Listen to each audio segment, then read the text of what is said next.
Good day, eh? Welcome to Walking the Candy Aisle. My name is Jeff, and today I have a very Canadian edition for you. A review, and today we're looking at maple sugar candies. That's right, these little beauties right here. Got them in the bag. There's no label on these because these are just a thing that you get in Canada. Um, I think you can buy these officially, like under market, under a label, but I didn't. I don't know. I went to a sugar bush the other week. Do you guys know what a sugar bush is? Maybe I should back up. So I am Canadian, yes. Um, and in Canada, we like maple syrup. Now I know, people in like New England maybe, oh jeez, maybe saying, oh no, we like maple syrup. Vermont, whatever. You may be saying, hey, we've got great maple syrup too. Yes, I don't disagree. It's fine. But Canadian maple syrup is a pretty big deal. Canada produces, I don't quote me on these numbers, okay, guys, but Canada produces a lot of maple syrup. Canada has something like 80%, makes something like 80% of the world's maple syrup.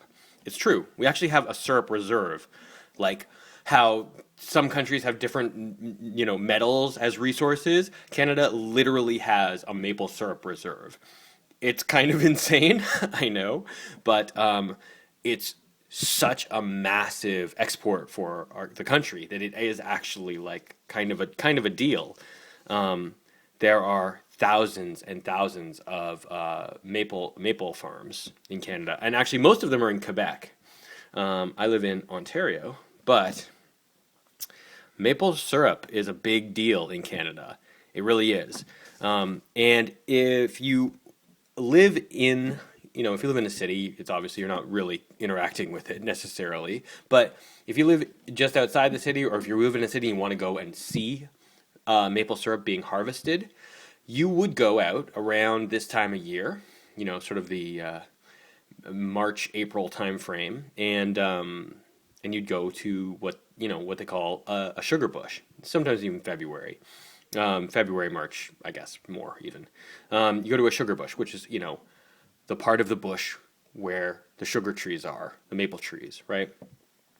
And what they do there is they collect the maple syrup. It's all a lot of it. Well, there are modern techniques, but even still, most of the farms, as far as I understand it, are use old fashioned traditional ways of getting maple syrup, but upgraded. So they still use gravity to siphon the sap from the maple trees to bring it down to a sugar shack, like some sort of a centralized location, where they'll do some of the processing. But now instead of using a what do they call it, spindle, that word where you twist that thing and you put it in a tree and you can get sap coming out of it. You guys seen those things? I don't know what that word is. It's some sort of like a tap, basically, that you could plug into a tree. That's an actual thing. Now, instead of doing that, you would, they'll run like plastic tubing and PVC pipes to bring the sap clearly across the sugar bush to wherever you're bringing it to. Anyway, so when they collect the sugar, they will boil it, clarify it, and then they keep boiling it and boiling it and boiling it and reducing it until the sugars themselves are concentrated. And in the olden days, they actually would keep on boiling it until you could put it in a mold and cool it, and it would basically form like a brick, like a pat of looks like a pat of butter, but it's actually a pat of maple sugar. And maple sugar was a big deal, especially as North America was being settled originally. Before cane sugar, before that industry was developed of bringing cane sugar up from the Caribbean and sort of, the lower, what do you call that? The lower eastern seaboard. Maple sugar was really, that was like, it was a cash crop. It was a commodity that could be traded. You could go with your bricks of maple sugar, and you could just trade them for other goods that you might need. So there's a very long tradition of it. Of course, everyone still likes maple syrup, So that's kind of where the industry is now. But if you'll go out to a sugar bush, which I was at recently, like I said, I took my little ones out to see it being done in action. You can buy, treats and stuff at the gift shop at the edge of the they're tourist farms essentially, right?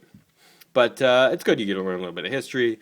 You get to taste some fresh maple syrup, which is kind of a thing. I don't know. You want to clarify it a little bit before you're going to taste it because honestly, like, it's tree sap, right? Sweet tree sap. They call it sweet water actually at that like halfway mark. But they also make hardened candies, and this is 100% pure maple sugar. So it's like literally this was out of a tree at one point, and it's very cute that they molded into little maple leaves here. So I'm gonna give it a try. If you've never had this, then I hope that gives you a little background. Honestly, it's basically like eating a sugar cube, but a maple sugar cube. That's the key. So you can see it just kind of breaks apart. Like, imagine this was just a sugar cube, like a white sugar cube. It would break, but then it would start to fall apart.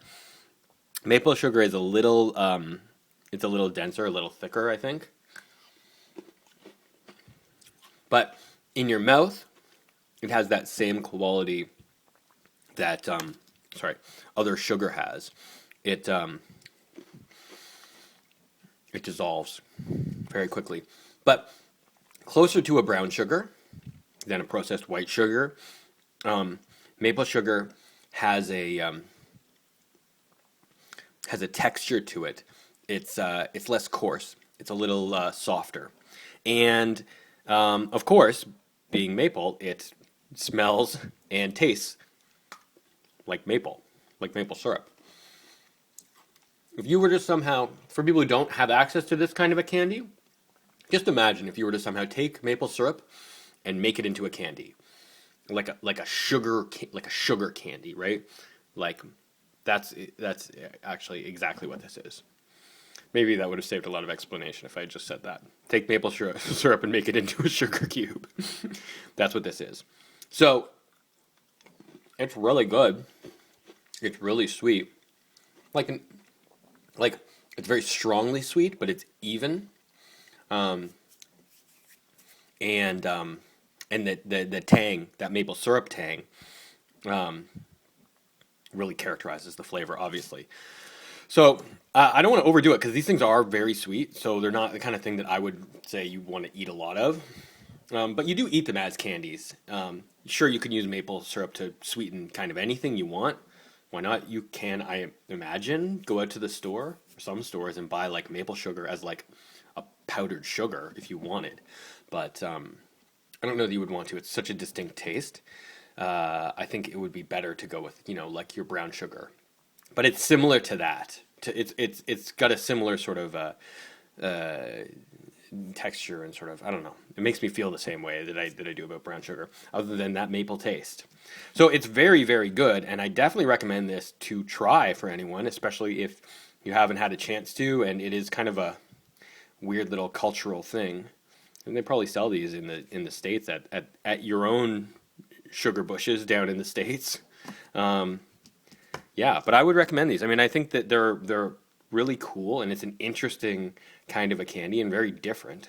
So maple sugar candies, I recommend them. Walking the Candy Aisle is gonna. I don't. It's hard to sort of contextualize where this fits into a candy sort of overview because they're such a distinct thing, and they are, even though they're kind of available in a way in a lot of areas, they're still kind of artisanal.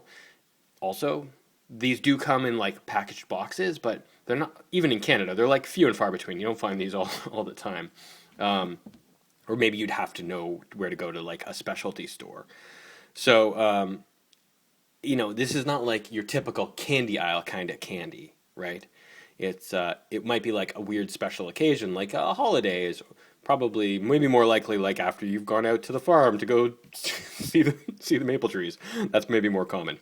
Anyway, Walking the Candy Aisle is going to rate these. I'm going to rate them a 4 out of 5. The reason I give them a 4 is because they're very good, but it's also like it's a little weird because it's more like it's more like eating a sugar cube. How do you rate a sugar cube? Doesn't really fit into the grander picture of like candy, right? So I give them a 4 out of 5. If I had a sort of complaint about it, it's that it's a little too on the nose with the maple syrup taste is a bit strong for me.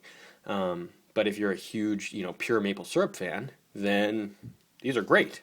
And I note that pure maple syrup because like I would say I was raised as much as I want to be a true red and white Canadian. I was raised, with like Mrs. Buttersworth and Aunt Jemima syrup on my pancakes. So I'm used to fake syrup as we call it in my house, and so my wife and kids have real syrup on their pancakes. Well, I still insist on having my fake syrup. So yeah, that's me. I don't know. Why don't you guys let me know in the comments down below if you like maple syrup, and if you do you like the fake stuff or do you go for the real stuff? It's if you can find it where you live, it's usually more expensive. But let me know in those comments what you think about maple syrup and if you've had a chance to have these candies. Okay, thanks very much for watching, everyone. I really appreciate it. Click the links you see on the screen if you'd like to see more reviews, and I will talk to you next time. Okay, have a good one. Bye bye.